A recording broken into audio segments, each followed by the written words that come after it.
The story that we tell of Jesus' final hours is weighty on the soul.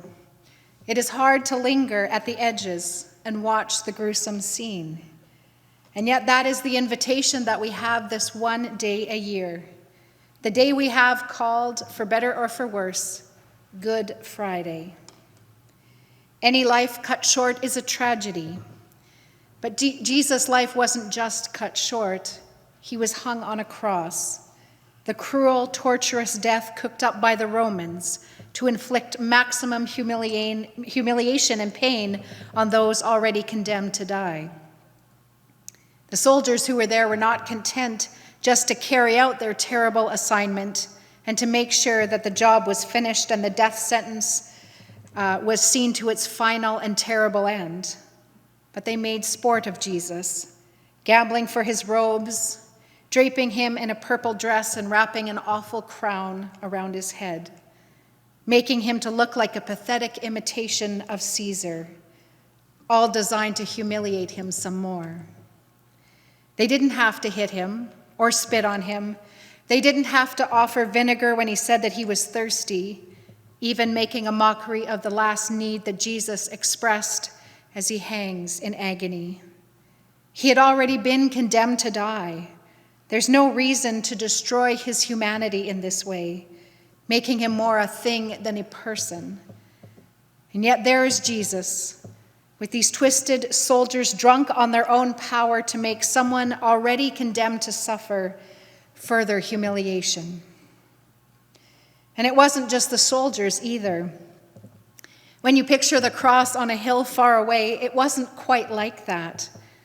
The ones who were there know this all too well, because the cross for them was right up close, right along the road on the way out of the city. Crucifixion was used to make an example of people. It wasn't the kind of punishment you might give someone for a petty offense like thievery or property crimes. It was the kind of punishment reserved for revolutionaries, for terrorists, for people who got ideas above their station in life, who wanted to change the world order, who wanted to rise up and overthrow the oppressors. The very clear message of crucifixion was, watch out, you might be next. And it was one of the most awful and painful methods of torture and death ever devised. So they didn't place their victims on a hill far away. They put them on the footpaths, the ones that drew the most pair of eyes. And for the people who passed that day, all those pairs of eyes, all those people walking past him, many of them hurled insults too. As Jesus hung there, already suffering from unfair punishment that he'd been made to bear, they walked by and insulted him as he hung there. The propaganda worked. They believed Jesus deserved this punishment that he had gotten, and they tried to diminish him with cruel words. They said that he talked a big game when it came to faith-working miracles and moving mountains, but here he was hanging on a cross, totally, absolutely unable to save even himself. This is what comes of your teachings, your grandiose thoughts they hurled. This is what comes of your belief that you were special in the eyes of God. You can't save anyone. You couldn't even save yourself. And the chief priests agreed with them. And they continued to echo this talking point to anyone and everyone who would listen to them. Jesus said he was a Messiah. Well, look at the Messiah who hangs on the cross right now. And so they continued to heap the humiliation on his head. After everything they had done to secure his fate, finding those absurd grounds on which to arrest Jesus, whipping up the crowds, coercing Pilate into agreeing with their plan, they didn't just stop when they got their way. They had what they wanted. Jesus was hanging on a cross, and yet they couldn't stop talking about it. They couldn't stop spitting on his claims or mocking his teaching. They were gleeful in their defeat of Jesus.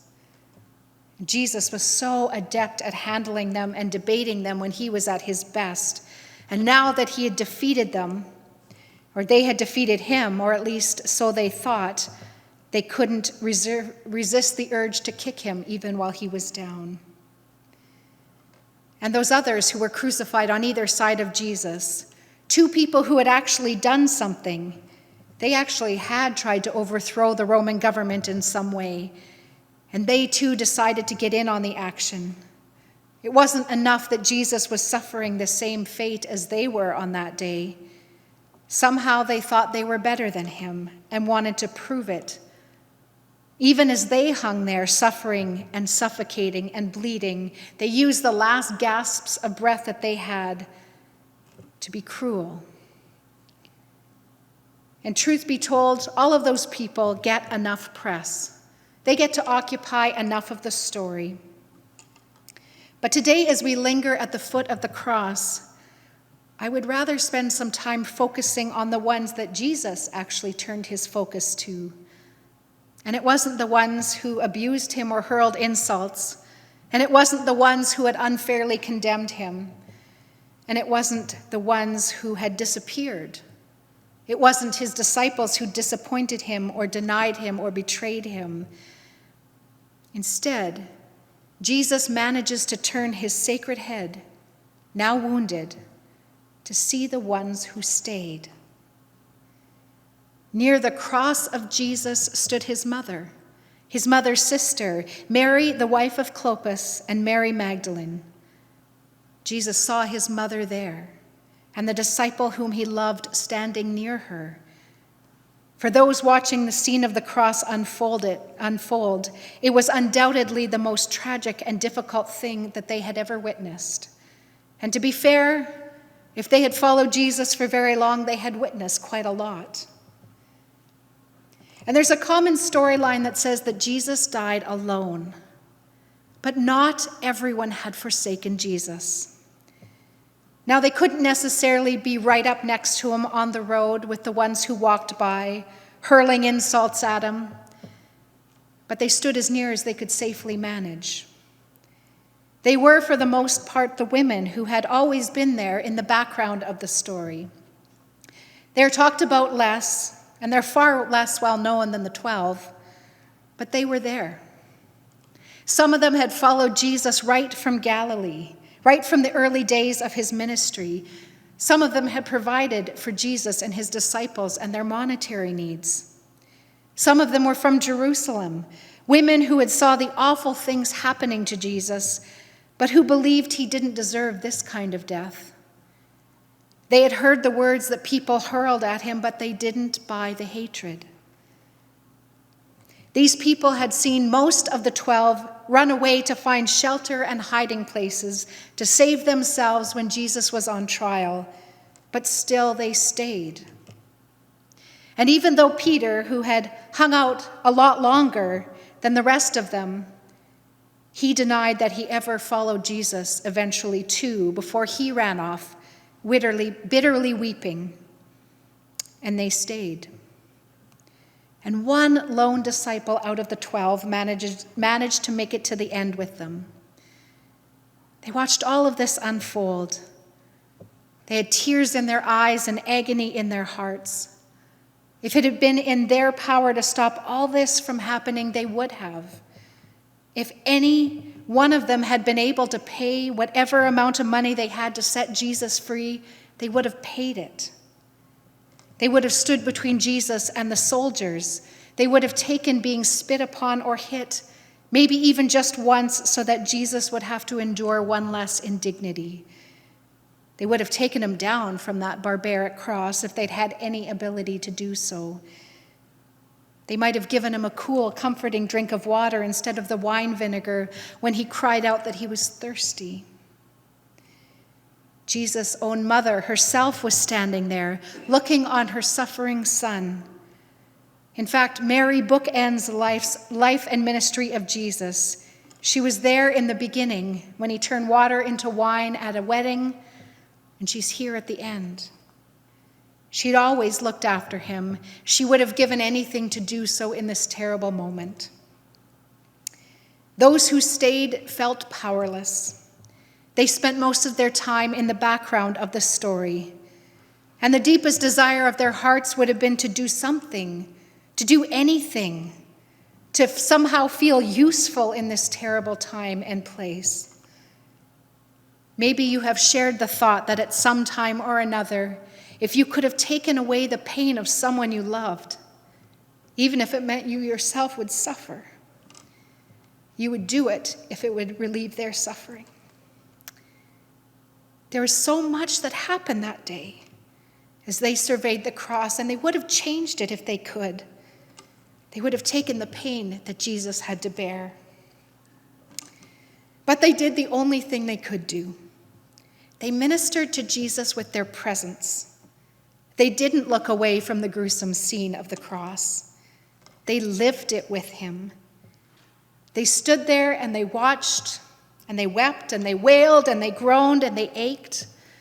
And they may have held each other, and they whispered prayers of comfort for Jesus. And they bore witness because they must have known that Jesus felt so utterly alone. But they made sure that despite whatever happened, he was not truly alone. So Jesus didn't die alone because there were a handful of people there, and they gave Jesus the only gift they had to give, the gift of their presence. They gave themselves. They gave him just a few faces in the crowd, not contorted in hate or twisted in a sneer. Just a few pairs of eyes that did not revile him, but cried tears of pain for him. Just a few faces that looked on him with love and devotion instead of revulsion. Just a reminder that he was not alone. Even if everyone else had run away, they stayed, and they didn't look away. Broken-hearted by witnessing such evil unleashed on someone they loved. But if they were honest, they would say they wouldn't have wanted to be anywhere else in the world that day. Because when Jesus had no one else in the world, he did have them. They held Jesus in the only way they could, in their tears, in their prayers, in their hearts. Jesus did not die alone. They heard him crying out, and they cried with him. They stood there when the sky grew dark. They kept watch. They kept their own vigil until he breathed his last. And it wasn't much, but it was all they could give. In Jesus' last hours, he was mostly alone, but not quite, because there were a few who stayed, even though they couldn't fix it or change it. And those who stayed also received a gift that day. As they saw hanging on a cross their beloved Jesus, what they saw was not someone who was defeated, not someone humiliated, not someone they had lost. Instead, they saw the depth of love from which nothing could separate them. For those who stayed, there was a gift that outweighed the pain of bearing witness. When he saw his mother there and the disciple whom he loved standing nearby, Jesus said to his mother, "Dear woman, here is your son."